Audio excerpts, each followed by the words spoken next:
BC రిజర్వేషన్ల పెంపు బిల్లుకు తెలంగాణ శాసనసభ ఆమోదం తెలిపింది. స్థానిక సంస్థల్లో విద్య, ఉద్యోగాల్లో బీసీలకు 42% రిజర్వేషన్లు కల్పించేందుకు తీసుకొచ్చిన బిల్లుకు ఆమోదం లభించింది.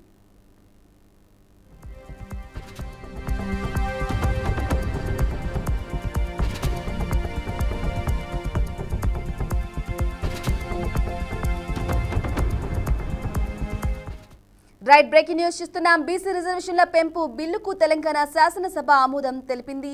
ఇక స్థానిక సంస్థల్లో విద్య, ఉద్యోగాల్లో బీసీలకు 42% రిజర్వేషన్లు కల్పించేందుకు తీసుకొచ్చిన బిల్లుకు ఆమోదం తెలిపింది. ఇదే విషయానికి సంబంధించి పూర్తి సమాచారం మా ప్రతినిధి భాస్కర్ అందిస్తారు. భాస్కర్, తెలంగాణ ప్రభుత్వం తీసుకొచ్చినట్టు బీసీ రిజర్వేషన్ సంబంధించిన బిల్లు తెలంగాణ అసెంబ్లీలో ఆమోదం పొందిన పరిస్థితే చోటు చేసుకుంది. దీనికి సంబంధించి విద్యా ఉద్యోగ నియామకాల్లో బీసీలకు 42% రిజర్వేషన్ కల్పించాలంటూ ప్రభుత్వం ఆ బిల్లును ప్రజలను తీసుకొచ్చింది. దానిలో భాగంగా ఆమోదం తెలిపినట్టు తెలుస్తున్న పరిస్థితి ఉంది.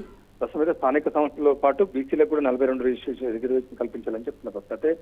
మరికొద్ది రోజులే స్థానిక సంస్థల ఎన్నికలు ఉన్న నేపథ్యంలోనే ఇప్పటికీ గ్రామ పంచాయతీ సంబంధించి ఎంపీటీసీ కావచ్చు, జెడ్పీటీసీ కావచ్చు, మరికొద్ది రోజులే మన ముందున్నటువంటి ఎలక్షన్ లో భాగంగా దీనికి 42% రిజర్వేషన్ అమలు చేయాలని చెప్పేసి ప్రభుత్వం ఇప్పటికే నిర్ణయించే సూచన పైన తెలుస్తున్న పరిస్థితి. అదేవిధంగా ప్రభుత్వం అయితే ఏదైతే ప్రతిష్టాత్మకంగా తీసుకున్నటువంటి బీసీ కులగణకు సంబంధించిన అనేక అంశాలు 42% రిజర్వేషన్ కల్పించడంలో భాగంగా ఇలా ఉద్యోగాల కల్పన కావచ్చు, నోటిఫికేషన్లు కావచ్చు, అదేవిధంగా విద్యలు కూడా పూర్తి స్థాయిలో ప్రభుత్వం ఆ దిశగా ముందడుగేస్తున్నట్టయితే ప్రభుత్వం ఒక ప్రకటన చేసిన పరిస్థితి. దీనిలో భాగంగానే నుంచి చేసినటువంటి ఫలితం ఇలా ఫలించదని చెప్తున్న పరిస్థితి ఉంది. ఇది వ్యాప్తంగా రాష్ట్ర వ్యాప్తంగా కొంత బీసీలకైతే శుభసూచకమైన తెలుస్తున్న పరిస్థితి ఉంది. ఆ నేపథ్యంలో ప్రభుత్వం ఒక ముందడుగు వేసినటువంటి విషయం అయితే తెలుస్తుంది. బ్రాహ్మణ్ అయితే బిల్లులకు కేంద్రం మద్దతు కోరేందుకు కూడా అపాయింట్మెంట్ ఇవ్వాలని చెప్పేసి సీఎం పేర్కొన్నట్లుగా కూడా తెలుస్తుంది. అప్డేట్స్ ఏంటి? బ్రాహ్మణి ఏదైతుందో రాష్ట్రంలో అసెంబ్లీలో ఆమోదం పొందిన తర్వాత ఈ బిల్లు ఎందుకు కూడా ఢిల్లీ పోతుంది. ఢిల్లీలో కేంద్ర ప్రభుత్వం ఆమోదం తెలిపిన తర్వాత దీనికి పరిగణలోకి వస్తుంది. పూర్తిస్థాయిలో అమలు చేయాలంటే కదా కేంద్ర ప్రభుత్వం ఆమోదించాలి. దీనికి ఒక చట్టం చేయాల్సిన అవసరం ఉంటుంది.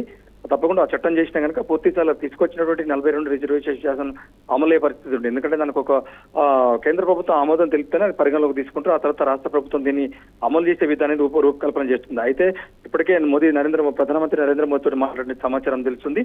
రేపు ఢిల్లీ పోయిన తర్వాత ప్రధానమంత్రితో అంతా కూడా తనకు ఇచ్చేసి కేంద్ర ప్రభుత్వం దీని ఆమోదం తెలపాలని చెప్పేసి కోరే అవకాశం అయితే ఉంది. Brahmani right Bhaskar, thank you for the updates.